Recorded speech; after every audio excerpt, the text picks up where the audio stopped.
sudah saatnya kita membranding mereka dengan sebutan pemberontak.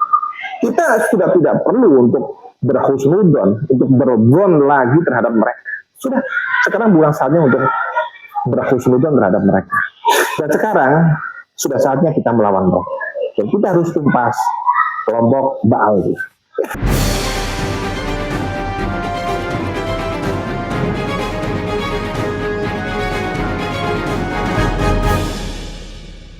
Assalamualaikum warahmatullahi wabarakatuh. Sahabat yang dirahmati Allah, sudah saatnya kita membranding kepada kelompok habaib atau imigran dari Yaman dengan sebutan kelompok pemberontak dan kelompok penista agama. Sebelum melanjutkan, mohon dukungannya dengan menekan tombol subscribe, like, dan share. Bagi yang sudah memberikan dukungannya, kami ucapkan terima kasih. Sahabat yang dirahmati Allah, sudah saatnya kita membranding kelompok habaib dan imigran dari Yaman dengan sebutan kelompok pemberontak dan kelompok penista agama. Karena bukti-bukti, fakta-fakta, bahkan orangnya masih ada. Para kelompok Ba'alwi sejak awal didatangkan oleh kolonial Belanda ke Nusantara ini sudah menjadi benalu, menjadi pemberontak, dan menjadi orang-orang yang rese. Sudah beberapa generasi termasuk generasi sekarang. Sehingga sekarang muncullah polemik nasab. Karena kelompok mereka selama ini mengklaim sebagai zuriyah Rasul. Ini nyata dan fakta. Dan saya pikir sudah saatnya kita membranding mereka sebagai pemberontak negara dan penista agama. Dengan dasar-dasar yang ada di antaranya. 1. Sengaja dan berkelompok mengaburkan atau merubah sejarah suatu negara. 2. Mengklaim teritorial, nama, situs, bahkan memalsukan, dengan tujuan memutus mindset generasi. 3. Berdusta atas nama agama dan nabi untuk glorifikasi klan dengan tujuan mendapat keistimewaan publik dan digunakan menghimpun kekuatan massa untuk digerakkan. 4. Framing propaganda, hasutan, fitnah, pada pemerintah yang sah sebagai objek kesalahan atau target playing victim. 5. Pendoktrinan rasis terhadap umat muslim, sehingga terjadi perbedaan harkat, derajat, dan martabat di kalangan umat. 6. Upaya menguasai sebuah negara dengan pola perubahan atau mengganti kultur dan budaya. 7. Migrasi dari Yaman ke Indonesia dengan memanfaatkan situasi kultur husnudzon ulama kita yang sudah diciptakan Ba'alawi yang duluan di Indonesia, yaitu migrasi gelap yang sudah berlangsung lama. Yang ke-8 adalah membedakan sendiri ras mereka tanpa mau sederajat dengan pribumi. Ini merupakan ciri tidak memiliki rasa nasionalisme dan menganggap kita kaum di bawahnya. Atas dasar itu sudah layak untuk mereka diberi label pemberontak. Dan sudah saatnya kita harus menumpas pemberontak yang ada di negara yang berdasarkan Pancasila dan Bhinneka Tunggal Ika. Assalamualaikum warahmatullahi wabarakatuh. Salam sejahtera, salam bersatu Nusantara, dan salam sehat untuk kita semua. Sebenarnya sudah saatnya ya, sekarang kita membranding kepada kelompok habaib imigran Yaman itu dengan sebutan kelompok pemberontak dan kelompok penista agama. Karena bukti-bukti, data-data, fakta-fakta, bahkan orangnya itu masih ada. Jadi para kelompok Ba'alwi sejak awal didatangkan oleh pemerintah kolonial Belanda ke Nusantara ini, itu sudah menjadi benalu, menjadi pemberontak, menjadi orang-orang yang rese.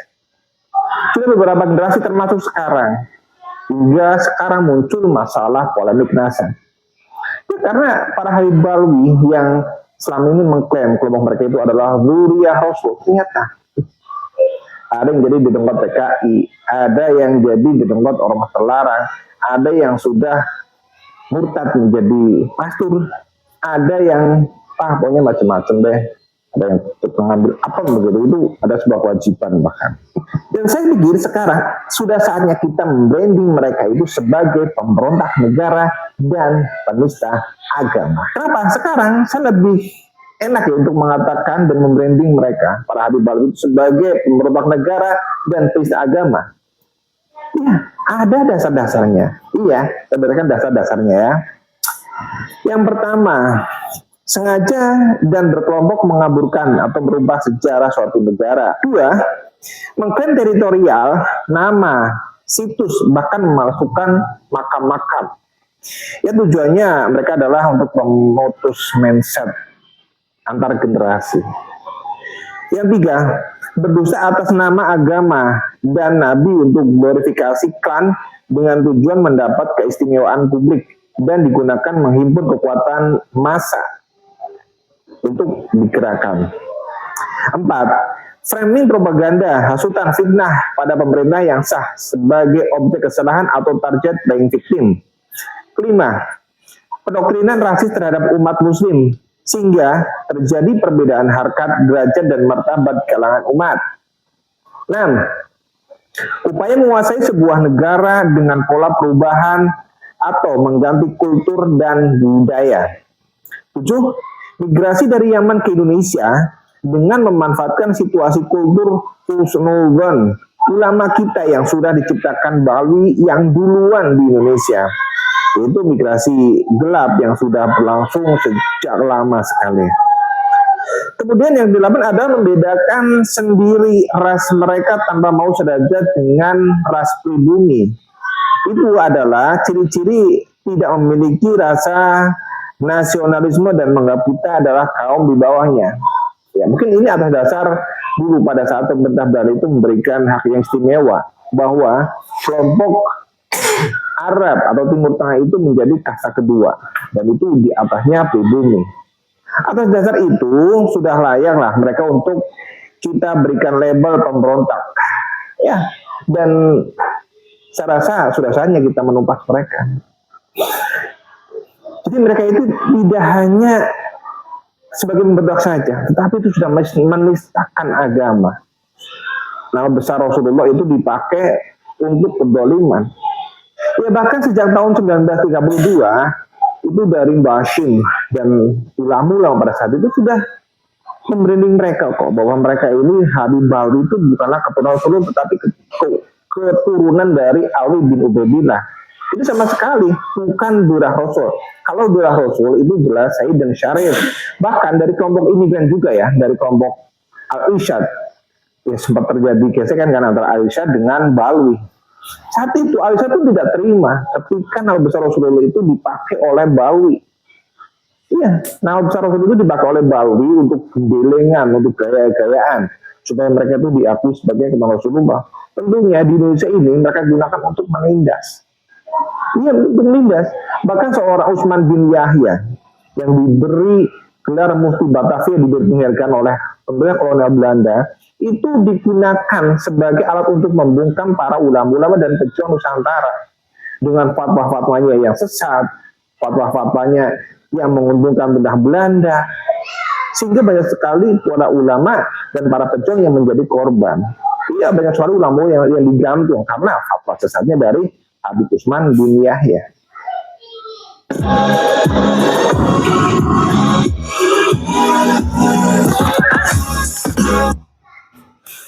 Ya, jadi kalau Durah Rasul pada saat itu dari kelompok Said maupun Syarif itu tidak akan pro dengan penjajah kafir. Ya saat itu jelas-jelas bahwa pemerintah kolonial Belanda itu menjajah Nusantara yang saat itu ditentang oleh kaum muslim, para ulama-ulama muslim dari kalangan keturunan Said dan Syarif. Jadi saat itu tidak mungkin lah kalau benar-benar Durah Rasul itu akan pro dan membantu perjuangan Belanda. Ya, apalagi menjadi PNS-nya kolonial Belanda itu tidak mungkin. Tetapi hal itu dilakukan oleh Habib Utsman dan para klan Bawi lainnya.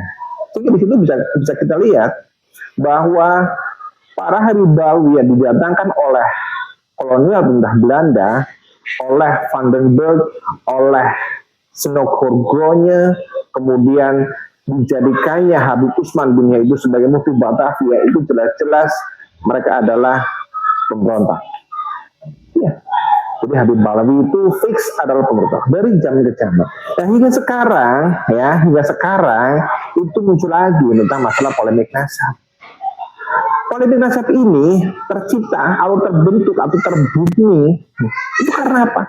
Karena Ya, kita Nusantara ini melihat, satu sisi kita menganggap bahwa para Habib Alwi itu adalah Abdurrah Rasul, tetapi satu sisi kita miris.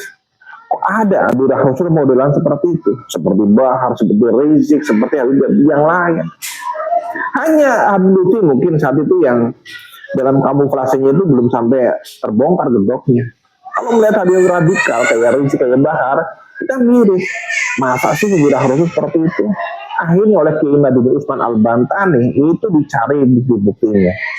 Ternyata dengan dikumpulkannya sekitar 260-an kitab-kitab nasab dari Nakobah Internasional itu berkesimpulan bahwa Habib Alwi itu bukan Abdurrah Rasul, nasabnya itu terputus. Bukan kepada Rasulullah, tapi kepada Mang Ubedillah. Kemudian di dalam pembelaannya, oh itu hanya oknum saja. Kemudian kita tokohkan Habib Lutfi yang seolah-olah itu menjadi wali ya, ketua Torekoh internasional. Nyatanya Lutfi bin Yahya adalah orang yang lebih berbahaya. Jadi Lutfi bin Yahya itu adalah pemberontak versi zaman now. Dia menjadi pewarisnya Utsman bin Yahya. Ini gerakannya gerakan cantik, kalem gitu. Kalau Rizik Bahar itu mungkin seperti Sofyan Barokba dan Aidit itu yang mainnya itu main kasar, main keras. Tapi kalau Lutfi bin Yahya tidak, mainnya main halus. Ini lebih berbahaya. Jadi sekarang sudah saatnya kita membranding mereka dengan sebutan pemberontak. Kita sudah tidak perlu untuk berhusnudon, untuk berzon lagi terhadap mereka. Sudah, sekarang bukan saatnya untuk berhusnudon terhadap mereka. Dan sekarang sudah saatnya kita melawan mereka. Dan kita harus tumpas kelompok Ba'alwi. Karena mereka ada pemberontak yang sedang menjajah negeri kita. Ya, karena saya balakin menjaga negeri ini kalau bukan kita. Mari kita jaga negeri dari tangan-tangan orang-orang jahat dari para